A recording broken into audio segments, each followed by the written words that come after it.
How do you improve on a perfect career? When fans and analysts are pointing at you as the single greatest fighter they have ever seen, how do you find the willpower to not feel as though you have already climbed the mountain? Well, when Jon Bones Jones last competed as a light heavyweight, he likely found himself at a crossroads.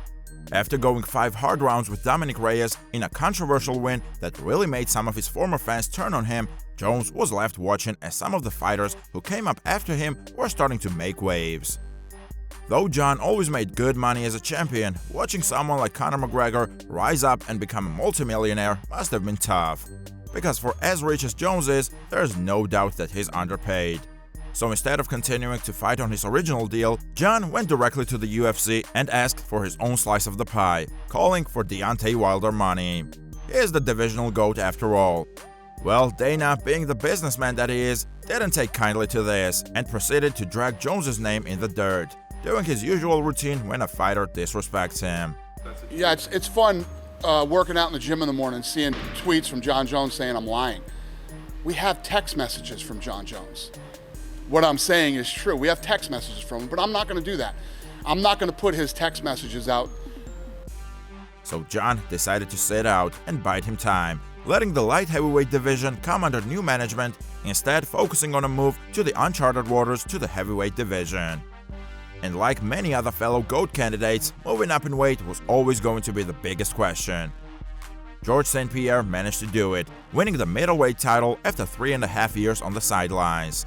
And even though the great Anderson Silva never fought for UFC gold at 205 pounds, he made a second home of the division during his peak years, finishing light heavyweight contenders for fun as he waited for new middleweight challenges to arise. Jon Jones already had his name inserted right in the mix with these two other greats, but after reaching a total stalemate with the UFC over his pay, he decided that the time was perfect to try and make his GOAT argument totally waterproof. And though inactivity almost always comes with some downsides, it did kind of work out well for Jon because he was able to take all the time he needed to really grow into his heavyweight frame. We all know that Jones has a love of powerlifting, and for a while it seemed like he was going to use his newfound interest at the core of his attempts to build size. But after 3 years out, Jones seemingly found the right balance, allowing his body to adjust naturally to the added muscle. He did it slowly, taking the correct steps to ensure that his always efficient level of output could be sustained in this heavyweight frame. Because if there has been one constant through Jon Jones' 205-pound run, it was his ability to really handle himself over 5 rounds, to push a pace that most fighters would wilt under. A lack of cardio affects your decision-making, stops you from having the necessary speed to avoid that crucial incoming punch. Jon Jones has never once been dropped and has barely been rocked in his career. That is not by accident. So this heavyweight version of Jon would need to have that same level of reliability. And while the headlines were filled with stories about negotiation problems and even potential retirement, Jones was biding his time, readying himself for another major splash in the world of mixed martial arts. Some fans didn't even think that Jon would ever make another walk. And even if he did, after all his very public legal and personal problems, they wouldn't believe that he was actually coming back until the cage doors slammed shut. They say you're only as good as your last fight, and for Jones, that very narrow and incredibly controversial win over Dominic Reyes had left his reputation in a tough spot. All of a sudden, people were starting to remove his name from pound-for-pound #1 discussions or even all-time great picks. The focus was on the fights with Thiago Santos and Reyes. How could a truly great fighter go to such tight decisions with, let's be real, pretty solid but not truly outstanding members of the top 10? The pressure only intensified when Jones found himself in a number of major controversies outside of the sport again, especially a harrowing Las Vegas incident involving his wife and children. We've all seen this story unfold before, and usually it only goes one way. During his time away, the light heavyweight division moved on, crowning a new champion in Jan Blachowicz that served the weight class well before an old foe of Jon's, Glover Teixeira, then moved in to secure his own piece of history as the oldest first-time UFC champion in history. Then it looked like an electric new force of chaos was getting set to take the division over, as Jiří Procházka made a rapid rise and won the belt. And when the Czech Samurai was forced to relinquish his hold on the title due to injury, another champ who had never lost his belt was found. Jiří was seen as the rightful king at this point, and as you might expect, this pushed Jones further out of the spotlight. Even at heavyweight, it looked like Jones's great rival Daniel Cormier had found an even more intriguing dance partner, putting his name beside Stipe Miocic more often than Jones's in terms of fan discussion. Yeah, in hindsight, everything worked out the way it was supposed to, but at the time, it was easy to see how people were starting to forget about Jon Jones, about how great he once was, and above all other things, how much he still had to offer to the game. As it turned out though, this was exactly what Jones needed to make his return.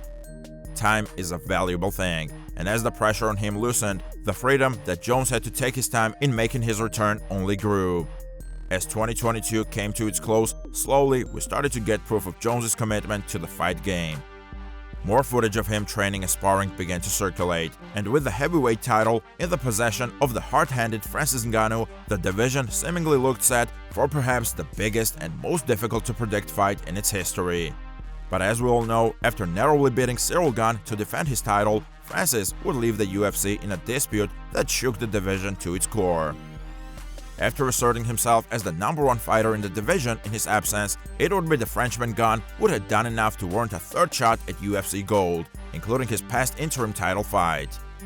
Ciryl is a modern fighter through and through, a supremely gifted athlete for the heavyweight division, a deft kickboxer who moves with the fluidity and precision of a welterweight. And though his wrestling left many people unconvinced after his loss to Ngannou, Ciryl Gane had the time, the talent, and the natural athleticism to become the complete fighter most fans pegged him to be. And then, out of nowhere, it happened. UFC 285 was the event, and Jon Jones' return versus Ciryl Gane was booked as the headliner. Again, some fans made it clear that they wouldn't believe that Jon was going to make the walk until the weigh-ins were done, all of the pre-fight drug tests were taken, and both men stood opposite each other in the cage.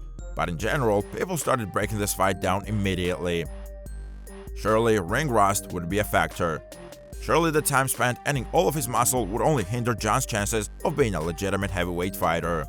And when fight week came and people finally saw how this former 205-pounder looked, a lot of them made memes, joking about the heftier frame on this always-in-shape light heavyweight. But this was what a heavyweight version of Jon Jones needed to look like. And once this contest got underway, the fans, the UFC brass, and Ciryl Gane himself got an almighty lesson in the levels that exist in this game. Ciryl Gane is a crafty submission artist at times, but as soon as Jon ducked under his wild punch and found the back, some major holes in the game were exposed. It's all well and good wrestling with a fellow newcomer like Francis Ngannou, but against a veteran with the resume of Johnny Bones Jones, forget about it. It was almost anticlimactic how easy Jones made it look.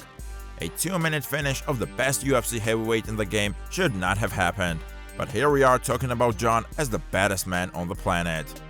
All of a sudden, this already GOAT-worthy fighter had shifted the conversation entirely. The comeback was complete, and it was so damn successful that most people still don't fully believe that he was able to make it look that easy. Yes, Ciryl Gane was exposed, but Jon Jones took an inch and turned it into an unassailable gap. It was a comeback for the ages, something similar to what George St. Pierre managed to do against Michael Bisping, but we would argue that this was a greater level of competition in a far riskier division. And while GSP did pack on the pounds for his middleweight debut, Jones's body transformation was even greater. How does anyone get ahead of Bones as the all-time great now? His only legitimate loss was a ridiculous disqualification, and if you want to point to extremely narrow decisions that could have gone either way as proof of his vulnerability, be our guest. But with the heavyweight title now under his belt and a matchup with an aging Stipe Miocic ahead of him, it does look like Jones is about to go on one hell of a victory lap. And while it's a shame that Francis Ngannou is no longer in the picture, there are more than a few interesting heavyweight contenders in the mix, guys who would really test certain portions of his game. He's not out of the trenches just yet, but when you take a step back and look at what he has been able to achieve, the results speak for themselves. He took a risk that a lot of champions wouldn't, and even with several factors stacked against him, he managed to make it work when it counted most, easily cutting through the #1 guy in the division like he had no business being in the octagon with him. An astonishing return to form for the great Jon Jones.